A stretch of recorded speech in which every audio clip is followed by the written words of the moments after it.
Welcome to Biocanic's Health Intelligence Exchange community, where leading practitioners in integrative health approaches will discuss how they solve the most challenging and common health issues. These regular Q&A discussions are designed to take a deep dive into case studies and integrative approaches in order to elevate the collective knowledge of both experienced and new practitioners alike. Biocanic's Health Intelligence Exchange, your community for functional medicine. All right, welcome to the Health Intelligence Exchange, everyone. Make sure to subscribe wherever you're watching or listening so you never miss an episode. And for those of you joining us live today, we'll be transitioning to a live Q&A towards the end of the presentation, so feel free to start posting your questions in the comments below. I'm Jeremy, CEO and co-founder of Biocanic, and today I'm joined by the amazing Dr. Ritamarie Loscalzo from the Institute of Endocrinology. Today, we're going to be discussing burnout while building a thriving health practice and how you can build a thriving practice that transforms lives, including your own. Our guest, Dr. Ritamarie, is a pioneer in functional and nutritional endocrinology dedicated to transforming the current disease management model in a true healthcare system that identifies and treats root causes. A licensed doctor of chiropractic, certified clinical nutritionist, and the founder of the Institute for Nutritional Endocrinology, she integrates modern science with ancient healing wisdom to restore hormonal balance, particularly in thyroid, adrenal, and insulin health. With more than 25 years of clinical experience, she has trained thousands of practitioners worldwide throughout her programs, summits, and courses, empowering them to use whole foods, functional assessments, and lifestyle medicine to create lasting results. And now she's going to be hosting a 3-day intensive workshop building on what we will be discussing today called the Reinvent Healthcare Intensive. So we'll be giving you those details here in a minute, but get those details online and let's jump right in. All right. Hello. That's it. But that's amazing. So really great to see you again and happy to have you on our live stream one more time. But for those of you for the people that are listening that don't know you, can you share a bit about your background, how you transitioned from clinical practice and the work you're doing today? Yeah. So I have been doing this. I actually have been in practice over almost 34 years. I don't know, you have an old bio or something, yeah. But 25 years, that's like 9 years ago. Holy cow. So I've been doing this for that long. And I realized early on, I'm a computer person. So I have a master's degree in computer science. And I realized that there's so much of what we do in our clinical practices can be automated and, videos and audios. And I went online probably back in 2008 before most health practitioners were doing it. And I realized that a lot of practitioners didn't have the training or the skills to do all the root cause analysis. And I wanted to teach that. And all the people that I had gone to school with, that graduated when I did, and I started doing these programs and they're like, how do you do that? How do I do that? How do I do that? So I decided to create practitioner training. So back in 2014, we created we created our first online program for practitioners, and that was in metabolic health and insulin resistance, and then went on to open the Institute in 2014. And now we help practitioners to really get to the root. And the reason I'm so passionate about this is because I see and hear in my clinical practice with actual clients, because I still do see clients, although not one-on-one, more in group programs, mostly, but a lot of one-on-one too still. But what I find is that the medical travesties that are happening out there, like type 1 diabetic babies being fed, pasta and jello and things like that, it's really, really horrible. And people who don't really know how to do the lab assessments. And I just see the horrific things. And my own mom and dad died very young because they weren't given the right advice to prevent the heart disease that was brewing that nobody picked up. So I am so passionate about it. And I want to change the world. That's why we created Reinvent. Reinvent Healthcare is my podcast. And it's the event coming up, Reinvent Healthcare Online Intensive, because I want to help practitioners to really get at the heart of this. And as a computer scientist person, I have the skills that relate to a different hardware and software, the human body, and I really know how to solve problems and help people to get to the root. So that's where I'm at. Yeah, and that's amazing. And for people that don't know, Dr. Ritamarie was one of our earliest customers. And because of your data-driven approach, you've shaped a lot of the features and functionality that we do today, both from the self-assessment side, but also the lab data, the processing, and the engagement. maybe just kind of building, just talk about your individual method before we kind of dive into the summit. Let's talk about your individual approach and how you work with one-on-one, and then how you that leads into training practitioners to do the same. Yeah. So I've got a very systematic approach, and my new framework, which I'm going to introduce at the event, for what I call it, is called the Bliss framework. Everybody wants bliss, right? So we look at biometrics, we look at labs, we look at really in-depth history taking, we look at scorecards of symptoms, and we use Biocanic to keep track of some of that. And then the L is all the lifestyle. And that's something that a lot of folks in functional medicine nutrition today are overlooking a lot of. They're going right to the latest and the greatest potion in the detox formula and this and that. And we really look at that from a standpoint of, what are people doing on a day-to-day basis? What are they feeding themselves? What are they thinking? How are they moving, exercising, that kind of thing. So we look at all of that. And when I'm looking at a client for the first time, I am going and doing like a really thorough history, because I could get 80-90% of what I need from that.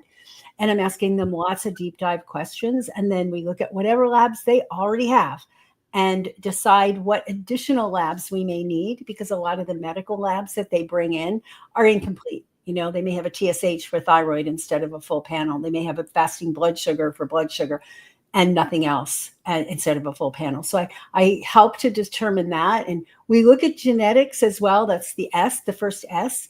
So the I is the internal systems, looking at the thyroid and the gut and the blood sugar and all that, and really helping people to see why they're out of balance and why they're having symptoms.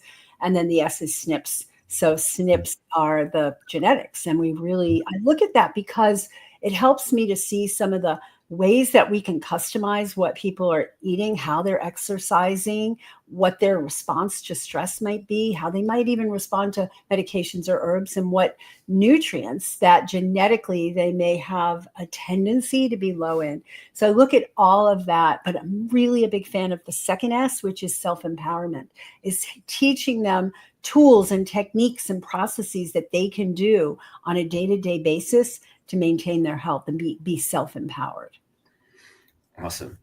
And so kind of, you've been in the industry for over 3 decades. How have you seen the landscape change? And, as somebody who's only been in it since 2018, I've seen just a tremendous amount of change just in the last, call it 12 to 18 months alone. Right. But I'd love to hear kind of your experience and how you've seen that evolve over time. Yeah. So, when I first started, there wasn't such a thing termed functional medicine. We did it, but there was no name for it. And I used to go to Jeffrey Bland's seminars that he would come to various cities and do. And when I was a student, after I graduated, and it wasn't until, I don't know, I was in practice probably 10 years before he actually called it functional medicine and founded, the Functional Medicine Institute and started training. So what I've seen, the difference is, back then, if I told people what I did and how I worked, they'd look at me like I was like weird, because it's like, well, what do you mean? If you have a problem, you go to the doctor, you get a pill, and you're done with it.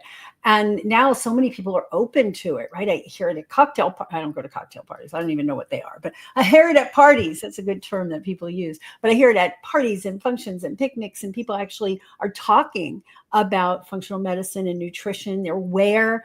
Gluten-free back then, you couldn't eat anything.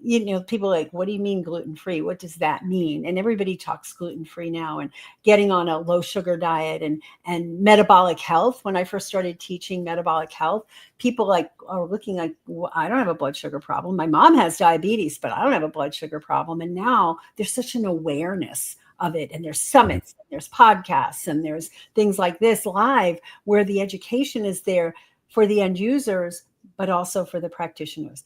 Now, the downside of all that is there are a lot of people out there just making crazy claims to get attention, to get the clicks, to get the stop the scroll, and they're not always true. In fact, I was just reading an article earlier about pointing that out, with people are now going, nicotine, it's like a healthy thing. Like, no, nicotine's an addictive substance, but people are putting it out there. And if you want to believe caffeine's good for me, nicotine is good for me, sugar is good for me, you're going to believe it. And if an expert on social media says that, so there's a lot of confusion. And I think that as practitioners, we need to really be on top of it and be able to talk to people and explain to people when they come in with some ideas like that about how those things affect the body and how they can test for imbalances that they may not see otherwise. So I think there's the double-edged sword here. Yeah. Well, one of the most recent things that's come up of late, and I thought it was just to touch back on the point where you said the biometric component, you allow people to bring in their own labs. What's your particular take on kind of the rise of the 100 biomarker panel, right? The Function, Superpower, Everlywell, Parsley Health. There, I don't think there's a scroll that goes by on Instagram where I don't get hit with an ad for that. How do you think about you leveraging that, especially as a practitioner, and how you advise other practitioners?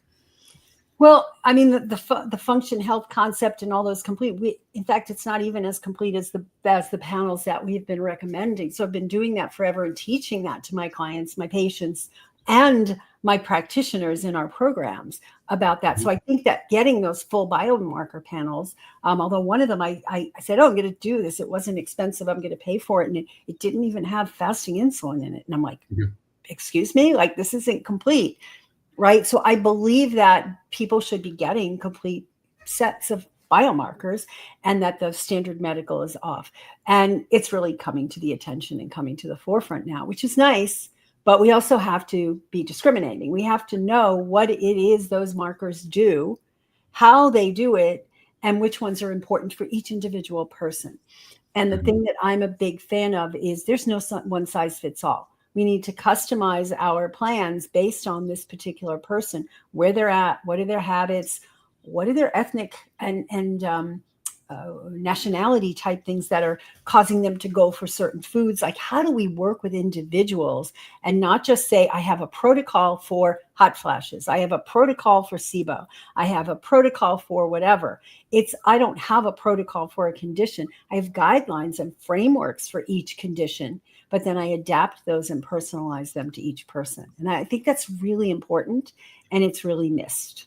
Yeah. So kind of just building on that, at what point, you were working with a lot of clients one-on-one, and now you're kind of helping practitioners with this upcoming event. What point did you realize that helping practitioners was going to have this bigger ripple effect in transforming healthcare?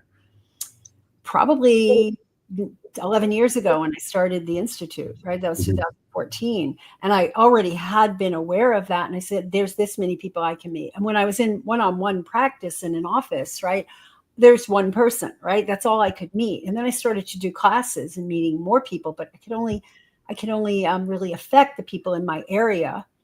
And then when the internet became a thing, and I realized I could get on and I could teach people on groups, and then I could actually have group programs in addition to the one-on-one. I still do one-on-one, but maybe 8 or 10 people a year is all I do.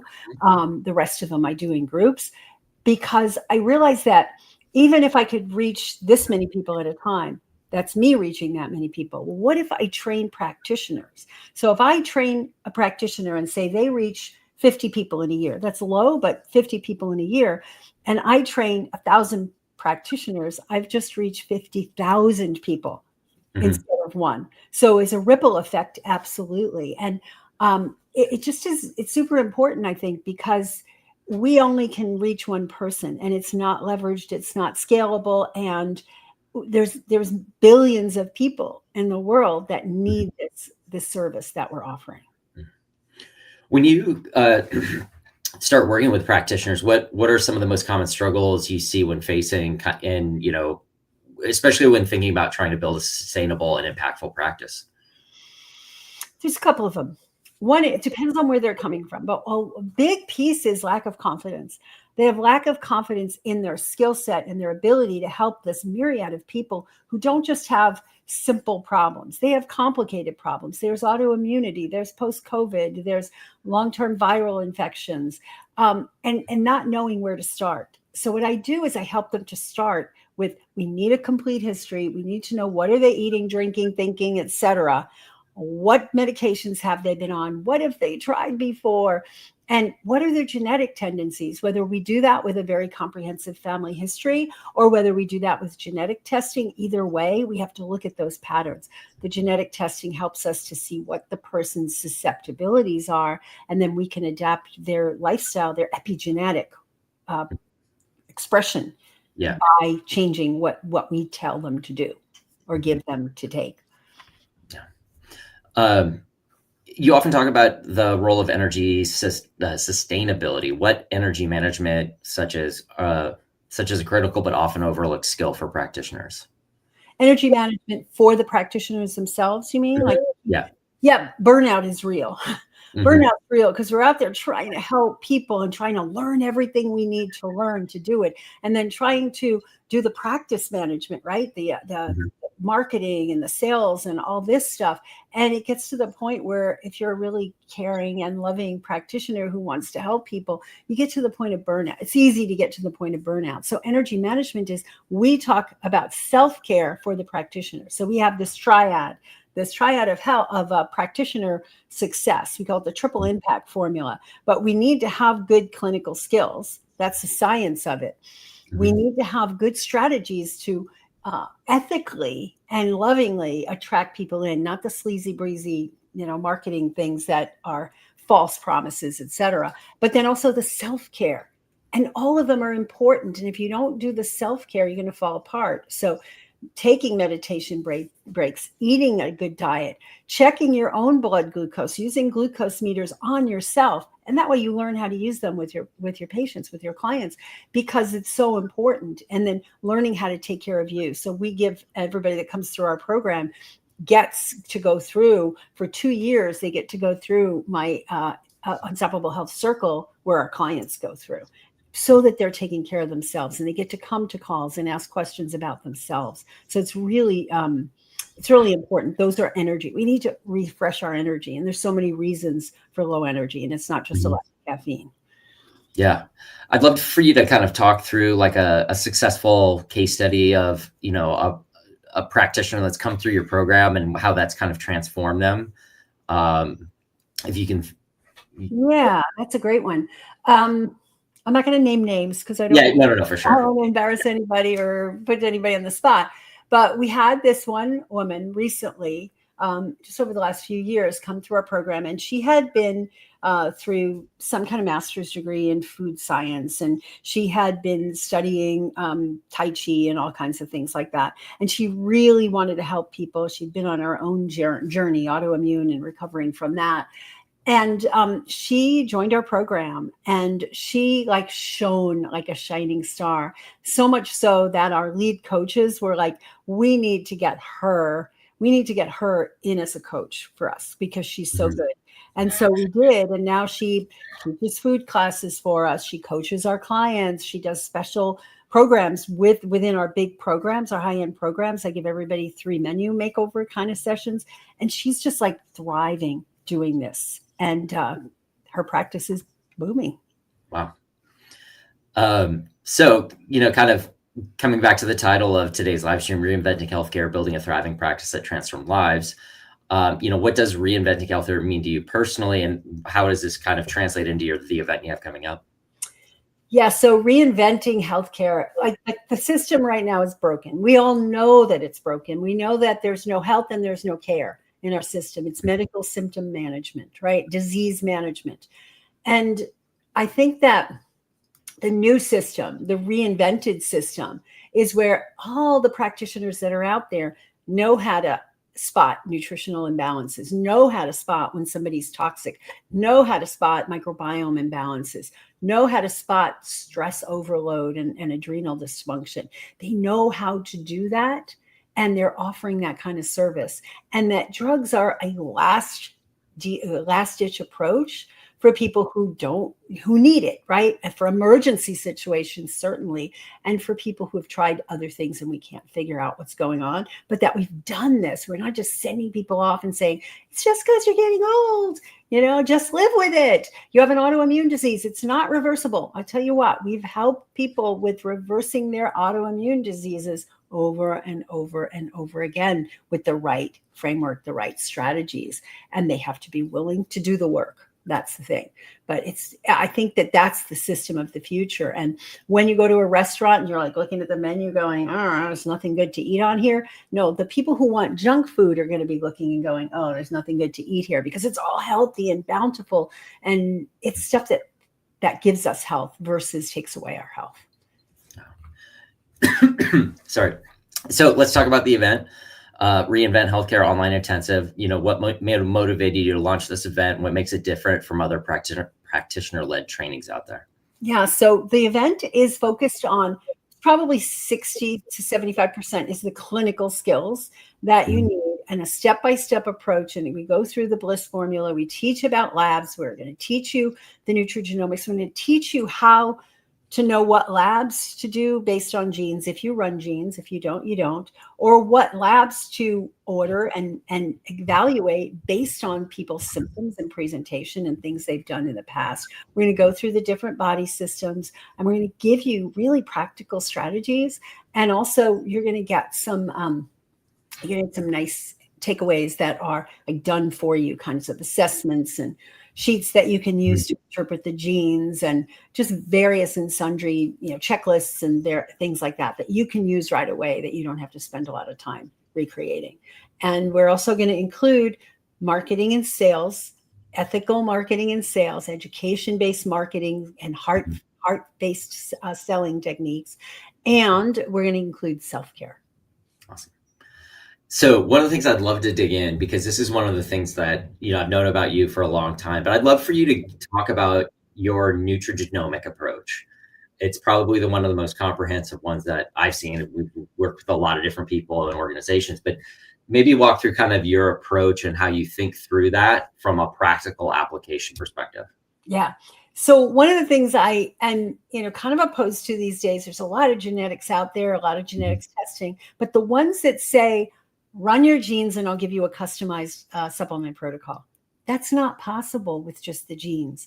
You can kind of guess at it, but just because somebody has the genes doesn't mean that they're going to express that. So for example, I made a decision 35 years ago that because there's no old people in my family and people die prematurely, I don't know what diseases they get, but I'm going to just assume I got the worst genes in the world and I'm going to do everything right. I'm going to be really careful about what I do. When I did finally get my genes tested, when it became popular and available, it was like, oh, my detox genes are shot. My gut genes are shot. I have some nutrient imbalance genes. I have inflammatory, autoimmune. All these things. Yet I wasn't expressing any of that, right? Look at my family members. My family members are expressing those things. So I really believe in the value of nutrigenomics and the value of epigenetics, right? Helping people to see. So what do I do with this? In a nutshell, because we're going to explain it much more detail at our event, but in a nutshell, what I do is I get the genes tested. I take the raw data because I haven't found one single site that has the great reports that I want. I want to look at the genes. I don't want someone else to tell me, oh, you have a higher risk of Alzheimer's and a lower risk of that. Well, why? What gene combinations came out with that? So I look at those genes and I run the raw data through some various reports, and I get the layout. And I like to look at detox pathways, detox stage 1 and stage 2, and all the different breakdowns of stage 2. I like to look at what are their inflammatory pathways and what are all the nutrients that they have the possibility of being low in because their receptors are potentially not working because the conversions between inactive and active forms. So I go through all that and I explain to people action steps that they need to take, what next labs they might need to do. We do it in small bursts because if you tell somebody everything that's going on in their genes, they get overwhelmed, right? Mm-hmm. So we just basically go through that and give them the top action steps that they need to do, make a plan for what they're going to need later and what other labs we might need to verify. Is this gene expressing? Is this not expressing? Okay. If I lived out my genes, I would be depressed, anxious, I'd have an autoimmune disease, and I'd be overweight. Mm-hmm. Not any of those things. Okay. So I think there's so much there, and we really work with people to help them make choices every day with what they do, what they eat, how they think, their stress levels, etc. Yeah. So it just kind of peel back the onion just for the practitioners out there that might be interested. You're obviously an expert, the SNPs you're looking for and everything, a practitioner that isn't familiar with kind of RSIDs and the phenotype or, heterozygous, homozygous. How do you, does this conference give them those skills And if so, like, how do you enable a practitioner to kind of gain that knowledge? Yeah, it'll give them a starting point. Clearly, I mean, you go through my 3-month nutrigenomics advanced program and you'll know everything, but well, not everything, because we're still learning things. I mean, there's nobody that's an expert in nutrigenomics or genetics right now because we're still learning. It's just an early science. So at the event, we'll definitely teach what homozygous, heterozygous, and wild type and all that. We'll teach them that. We'll teach them how to read these reports. But more than that, I am actually going to take them through a case and show them how I would go through, what questions I would ask, what questions I would be looking for, what labs I would be ordering for this. So that's, that we're definitely going to, if you're going from novice, you're not going to become expert. Nobody is. Nobody's an expert. You're not going to become expert yet, but you're going to really have a working knowledge. And what happens after these events that I do is people walk away and they start to run the reports and they start to see things and they start to coach people on it. And they find that it's a really great addition to their practice. Yeah. And then maybe just taking your methodology that you're giving people access to through through your event, maybe walk through a client case study that you've worked with where you've kind of taken that nutrigenomic path to the follow-on testing, and then what the recommendations look like, and kind of how you think about it from a methodology approach. So you want a specific case or just a general how I would do that? Yeah, like if you have a perfect case study, where maybe some of these genetic SNPs would have been confounded. You maybe would have been that dumpster fire that if you had looked at any other test, but it actually wasn't that case, and how you kind of thought through that and then developed the plan around that. Yeah, so there's a couple of SNPs like for cardiovascular disease. That's one of my favorites to look at, just because I lost my parents to that, and I lost other people who were close to me as a result of not getting the right testing done. And so when you look at, so I have somebody that comes in with, I have a family history of heart disease, and I don't want to die like the rest of them. I don't want to die, or I want to stay healthy long time. And they hear things like go on a low-fat diet, plant-based diet, go on a carnivore diet. And there's all this conflicting information, but what's right for them? So we'll test and look at lipoprotein little a. Somebody with a lipoprotein little a, even though that marker is not currently very modifiable, that we can optimize the system around it. I have one of those markers, unfortunately, right? And a history of heart disease in my family.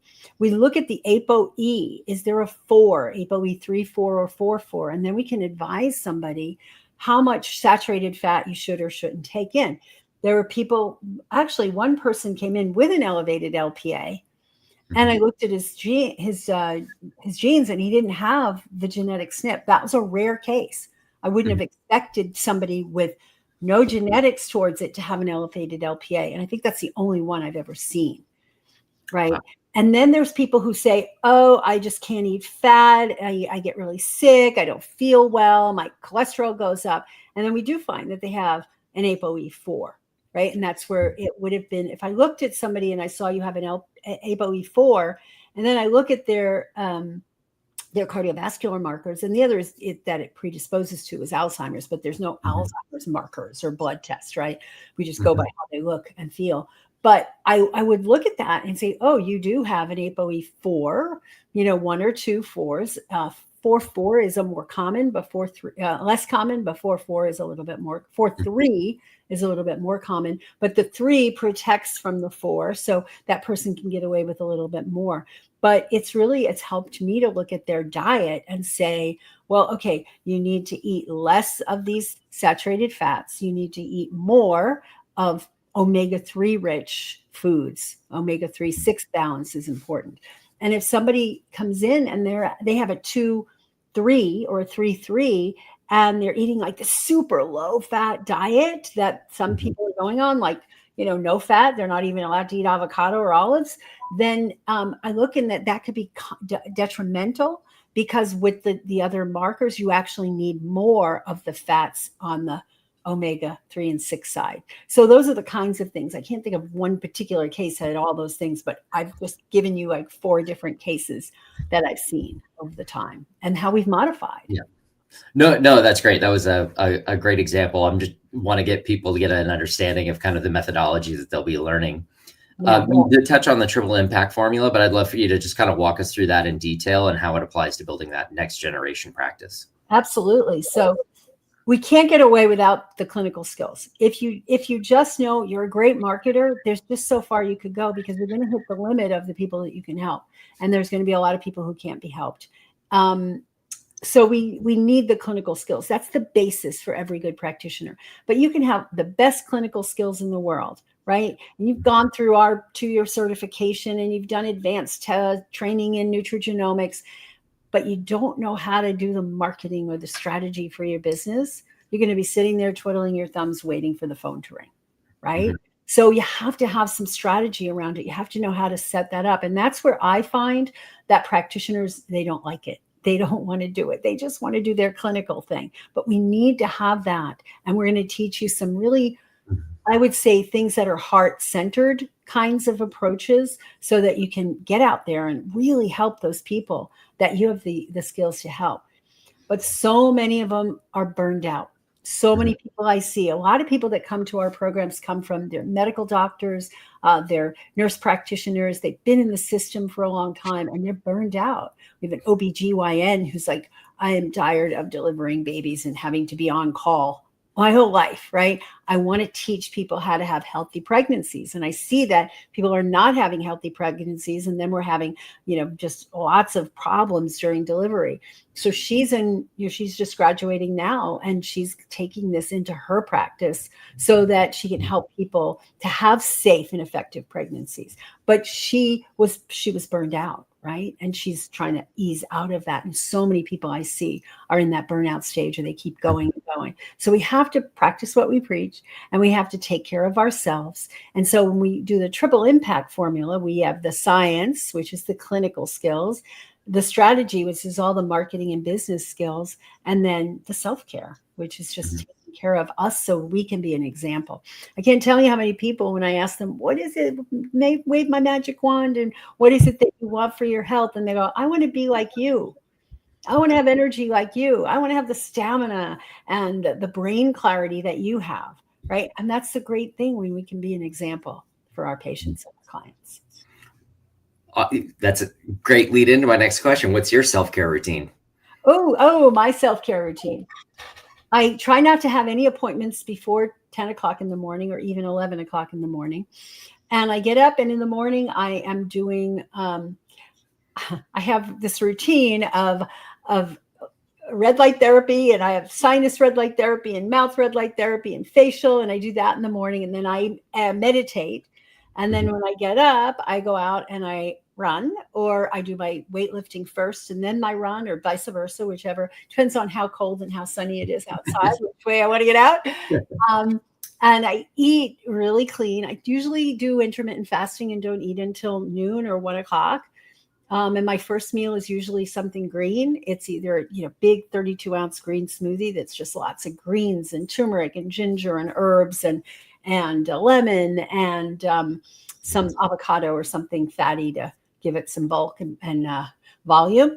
And I eat fermented foods. So I eat yogurt. I usually use coconut yogurt, and I use, sometimes I make like a cashew yogurt. I eat sauerkrauts and fermented veggies, lots of salads and veggies and nuts and seeds. And I eat plenty of protein. People get, because I eat a plant-based diet 100%, and people are concerned about my protein intake. And then I show them my triceps, and they get unconcerned about my protein intake, because there's protein in everything. And I do pay attention, but I don't go out there and eat a pound of steak just to get protein. What are some outdated models of beliefs in healthcare that you believe practitioners need to retire in order to truly thrive? What a great question, because I have this free thing. I gave you a link to it, a free report that we put together, what's outdated and what we should keep. And the outdated is on labs, right? The myth of normal labs. Because so many people I see, their doctor told them, you have normal labs. And I look at it and go, no. You really have to learn how to look at the lab as a whole. And there's different ranges that are tighter for functional. Plus, there's ratios between different markers that you need to be aware of. So that's an outdated thing. just run TSH. And if the TSH is within the normal range, there's no thyroid problem, even if this person has no eyebrows and they're exhausted and they can't lose weight and they're depressed and constipated, but not thyroid. No, we have to think and look at the whole person. The one size fits all, the protocol for things, this for that approach, whether this is a drug or this is an herb and a supplement or a powder, is no this for that. And what I believe in doing is teaching my clients to figure out what they need. We educate them and we train them and we give them worksheets and they figure it out. For those who don't have the funds, not everybody has the funds to work with us one-on-one, right? So how do we empower them to really learn how to do this stuff? So that's outdated. The one size fits all model is totally outdated. Mm-hmm. And how do you think, so obviously you've talked quite a bit about kind of the food component in working with your clients. How do you think about the supplementation component? Well, here's the thing. I wish supplementation wasn't needed for anybody, anytime, that people could just get it from their food. Unfortunately, when people come to see us, by the time they get there, they've been through a lot and they're depleted and their nutrients are out of balance. So I try to supplement. I do food first, but if somebody's really depleted in something, they need supplementation because it can take 3 years to replete that with just food. But I try as much as possible to do whole food concentrates and food as medicine. But yeah, supplementation is needed. I think it's overused. When I see people coming in and they're on 20 different supplements, or they still haven't changed their diet and they're still eating ice cream cones. I think we need to work on the food as well. We can't just give a supplement. You can't out supplement a bad diet. Yeah, no, it's great. And so for practitioners who are feeling burned out or uncertain about their next steps, what's the very first change you recommend they make? They're uncertain. I would say get into a community and get the training you need to feel confident in your ability to help people. Identify why you're feeling uncertain. Are you feeling uncertain because you have great skills, but nobody knows about them? Or because you feel like there's a lot of people that come in and you're not sure what to do? That's where the clinical training is so important. And I think a great start is come to our event. And I know I'm biased, but our event, people leave those events with like, just so passionate and with just so invigorated to work it again. Awesome. So maybe coming back to your methodology, we all practitioners always like to hear about like what you mentioned. You just, for the genetic component, you're just getting the raw data from whatever testing company that they can get it from. What about the other side of the functional lab testing? When you're filling in those gaps, what do you like to use and particularly why? Yeah, so I like to start with the functional blood chemistry. So filling in the gaps. Most people have had a blood chemistry within the last year or 6 months, but mostly there's gaps. So depending on how far back it was, I'll ask to fill in the gaps because I don't want to work off an old lab because that's not who they are right now. So filling in the gaps on functional blood chemistry. But then, I love to do things like most people are out of balance with their omega-3s and 6s, and they're very inflamed. Inflammation is a big problem these days. And so I might do like a fatty acid, a blood spot fatty acid. Genova has one. Actually, they do a blood spot or you can get a blood draw, but blood spot's so much easier for our clients. I do Dutch test a lot. The demographic of who I see are usually people in that perimenopausal and postmenopausal or andropause stage of their lives. And we want to see what the Dutch test is showing us about the cortisol levels and the DHEA levels and all the sex hormones. What else do I do? If needed, a GI test, like a GI effects is what I usually do, or a gut zoomer. I haven't done many GI maps just because I got used to certain labs and that's the ones I'm used to. But they're all very similar. And we teach all of them in our program. We have an expert, somebody who's a gut expert, and she fills in the gaps where I haven't done those tests. Yeah. But it's the same concepts from one to one. I love to look at something like an organic acid test or a metabolomics test, which is an organic acid on steroids plus a whole bunch else. So I look at all that just to see what's going on in their bodies, right? What's going on. And then if they need other tests, we'll oftentimes do those, like a mycotoxin test or the environmental toxin tests, or what else do we do sometimes? Stool tests. What else? Those Those are the main ones that we do, but then it's customized for each person depending on what they might need. And then one of the things that's pretty unique to your approach is you have quite a few different self-assessments from different systems. I'd love for you to kind of walk through just the different ones and the thinking and the goals there of how you use those self-assessments. Yeah, that's a great point because, it's expensive to run all those tests. And even if you have unlimited funds, you're not going to run those tests more than every 3 or 4 months, right? So we set it up so that we can have them score. So we call them scorecard assessments. And so they have a scorecard assessment for digestion and all the different parts of digestion. So we know which part of digestion might be going downhill. We have a blood sugar. We have one for adrenals. We have one for sex hormones, male and female. We have a renal one. We have cardiovascular, immune system. So they can do these and get scores on each of these. And over time, and I created a spreadsheet. I keep asking Jeremy if he can do something like this, but it doesn't work the same way in Biocanic, but maybe we can sit down and figure it out. But I have a spreadsheet and they just put their scores. They do them in Biocanic and then they take their numbers and they put them in my spreadsheet. And you can see over time, if there's a particular area that's getting better, yay, I've been working on this and it's getting better. This area I haven't worked on and it's not getting better. Okay, let's get better. They could redo those once a week if they wanted to, right? They could do them. Usually I recommend they do them once a month just so we can see and keep them on track. And then there's also nutrients. So I have ones for each of the nutrients so that we can keep a score. And then once they get a score on a nutrient that seems out of balance, then I have them do some kind of tracking, like a program called Chronometer, which will give us, how are they doing in their daily life and how much of that nutrient are they taking in.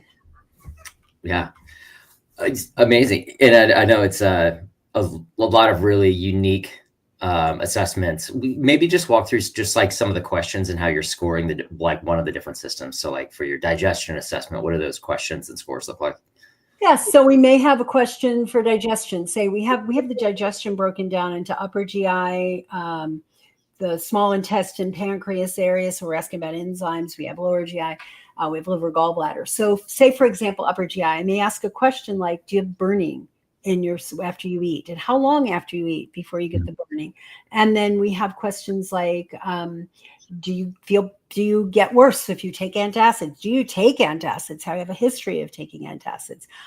Do you have constipation even in light of eating a lot of fiber? That could be an upper GI lack of stomach acid, right?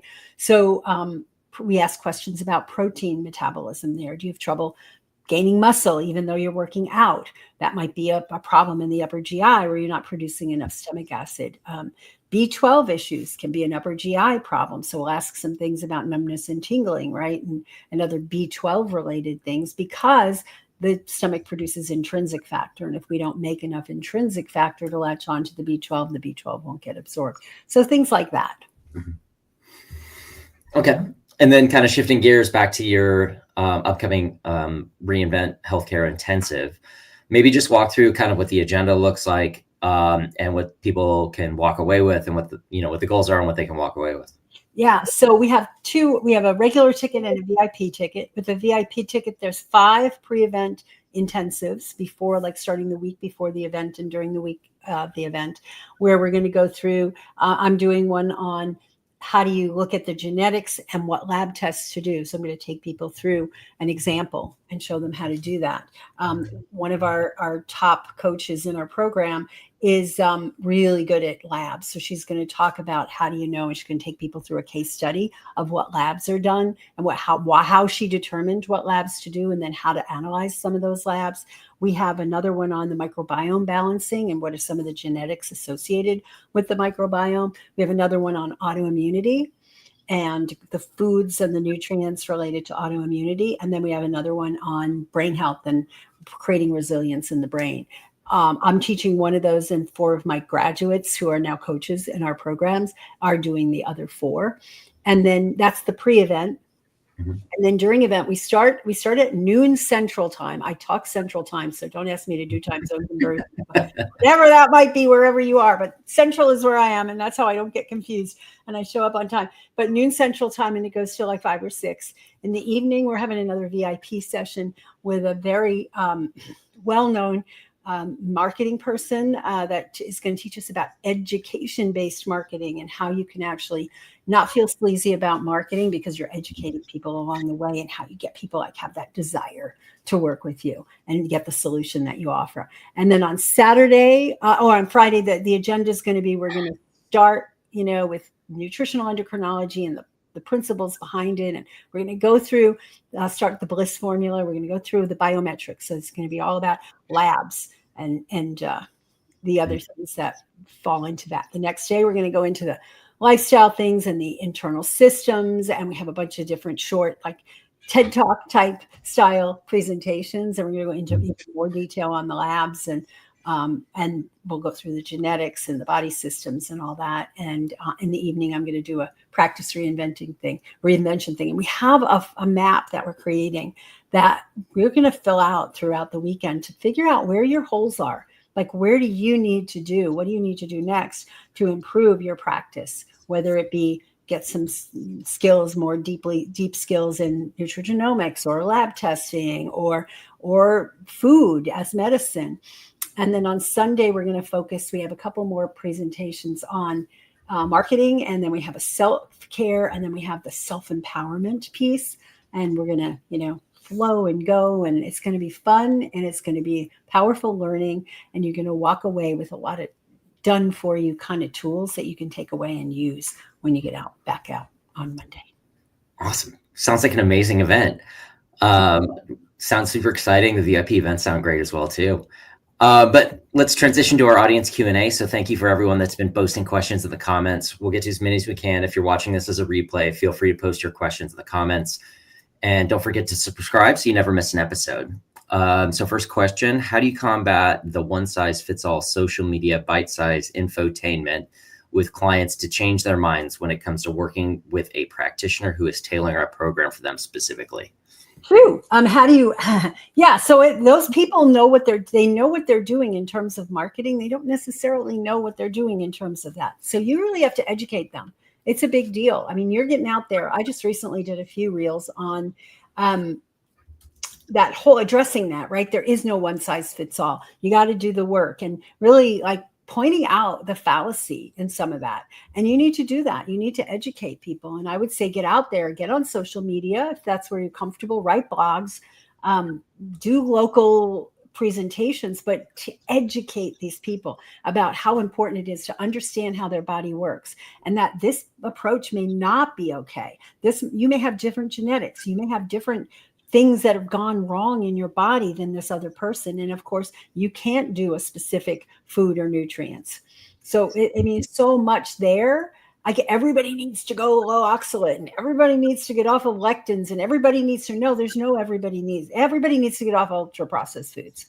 Okay. Other than that, and sugar and all that. But other than that, there's so many nuances, and just explaining to them how you wouldn't, a car. Let me give you that example, right? A car. If you have a little, Volkswagen that runs on regular gas, that's great. You're not going to put that into a high-end Lexus that requires premium gas. And if you do, that Lexus is going to spit and hurtle. You don't put diesel fuel because it's cheaper into one of your other cars, right? Otherwise, it spittles and spattles and ruins the engine, right? So the same thing with people. Yeah.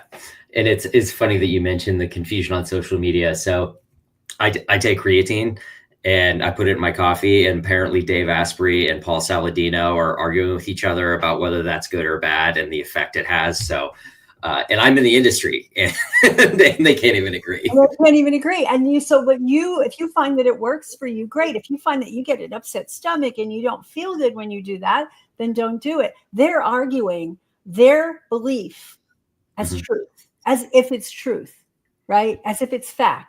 I believe this. I believe this. That's why you can't believe everything you hear. They're all arguing with each other. Yeah. Then there's the ones that take the people who are saying, don't eat this or don't eat that. And they'll go, but this study showed. Studies are bogus. I mean, even if they're well constructed, they're not approaching you as an individual. So even if 85% of the people in this study got this great result by putting creatine in their coffee, you might be in the 15% that didn't. right? So you just can't take that kind of evidence either. This is the ultimate. You make sense of it. What is the actual mechanism? What's the biochemistry behind it? Understand that, and then make decisions for yourself. Yeah. No, it's funny. We always talk about studies. Clinical studies are a comparison of means, right? Yeah. And largely male, largely unreproducible, and largely positive outcomes only. Well, because, a lot of them are funded by specific industries. So you also have to look at that. You have to look at how they set up the study. How long was it? Recent study, you might have seen this one. It's not really was a study. It was a pre-study evidence, but they were saying, people that do intermittent fasting have a higher risk of cardiovascular disease. So they did a 2-day diet recall on people, and then they followed them over some length of time to see which of them had cardiovascular. They didn't ask what they ate. They just took the ones that ate within a 6 or 8 hour window and followed them and said, they had more heart disease. Well, maybe they had more heart disease to begin with. We don't know any of that. But then it gives intermittent fasting a bad rap. Right. Some people do phenomenally with intermittent fasting. I do. Some people do terribly with intermittent fasting. And it's all about try it out. And if it works, then great, you get the results. I've had people who've tried intermittent fasting. They tried to skip breakfast and do that. They felt horrible, but they determined that if they ate breakfast and then a mid-afternoon lunch, they did great. Right? Everybody's different. We have to just find what works for us. And as practitioners, we have to find out what works for the individual client. Yeah. It's a great point. All right, next question. How can a clinician start rebuilding energy when they've already burned out and still carrying a full client load? Oh boy. Here's the thing. I don't have an answer for you because I don't have you sitting in front of me, right? I don't know what's going on. Why are you burned out? What did you burn out? Are your adrenals shot? Are your mitochondria shot? Are you exposed to a lot of toxins and your mitochondria can't work properly? So it depends on what's the cause. And as a practitioner, if you're a practitioner, make yourself the client and figure out what's out of balance for you. Do you have out of balance fatty acids? Do you have nutrient imbalances, toxicity, sluggish gut, sluggish liver? You have to find out what those things are. How is your digestion? What are you eating? Are you eating healthy whole foods? Are you quick grabbing? So the first thing you can do as a practitioner is to eat 2 or 3 sensible meals as opposed to grabbing the quick. And the coffee is going to deteriorate I know you're a coffee drinker, Jeremy, but the coffee is an addictive substance. And for a lot of people, it's really messing them up. I know I'm not popular with that opinion, but I'm not giving up coffee. I roast my own coffee. Anyway, next question. How can practitioners apply that same root cause lens to their own business and personal health habits to prevent burnout?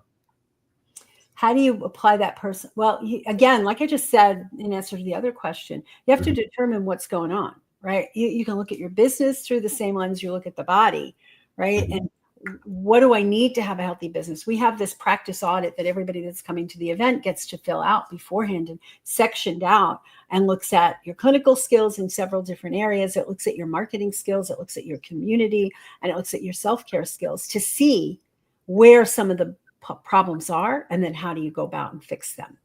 So you do it the same way. You can look at your business as a client and look at where it's falling apart and how it's draining you. And then the follow-on question, which you kind of touched on, which how would you recommend a practitioner set boundaries? And then I'll give you context. One of the things that we don't do in Biocanic is kind of the live chat, and we do that. Yeah, well, it's one of those things because a practitioner is very heart-centered, service-focused, wanting to see the best for their client, and then they end up making themselves available all the time, right? And I actually talked to a ER nurse practitioner who is coming into functional medicine. So you're used to being in the ER where you have an 8-hour shift and you go home, right? Yeah. And immediately started doing functional medicine. It was responding to text messages at the conference I was at on somebody having questions in the grocery store.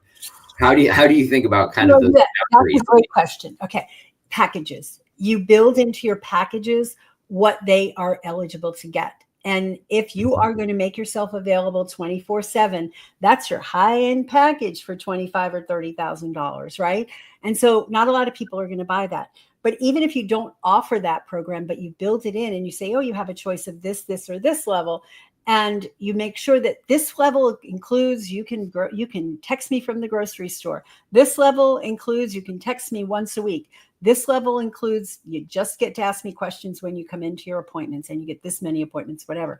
That helps them, because as soon as they see that, it stops them.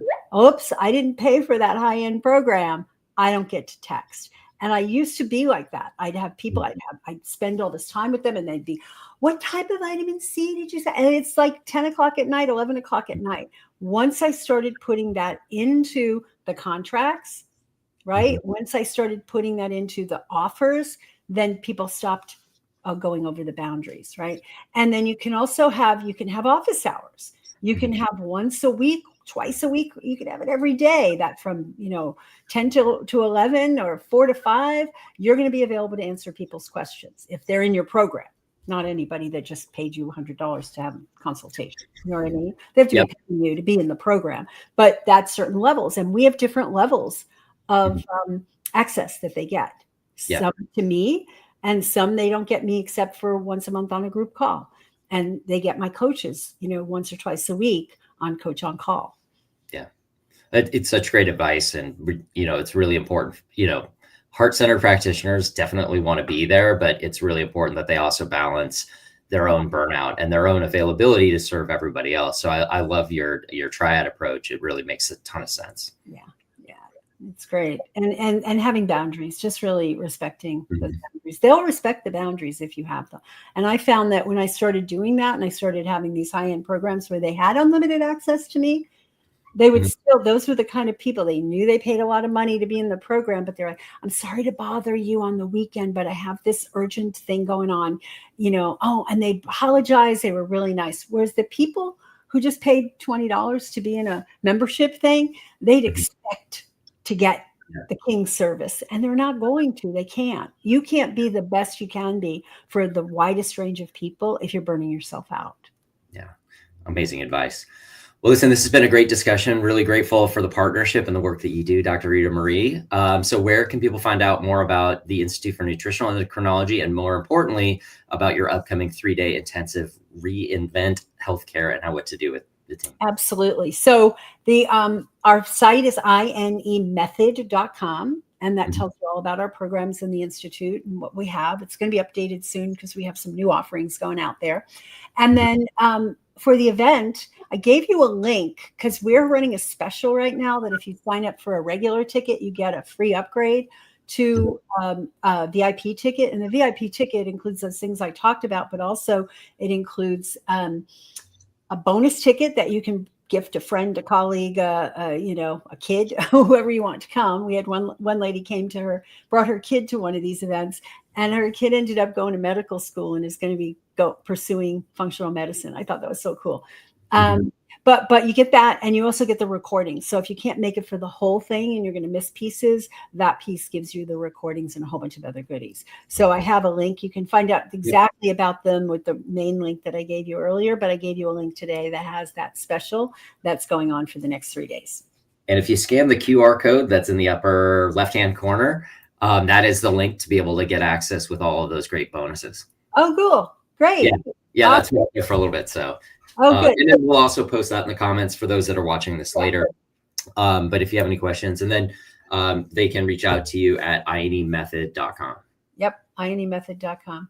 Yeah, and we're on Facebook and Instagram and all those places too. Well, awesome. I really appreciate you joining us today. If you're listening to this as a podcast, make sure you hit that subscribe button so you never miss any of the additional live streams. And then make sure to join us in 2 weeks for another live stream, along with our Precision Protocol series and everything else that we do here at HICS. But thank you again, Dr. Ritamarie. It was great to see you. Thank you, Jeremy. Awesome. Thanks, everybody.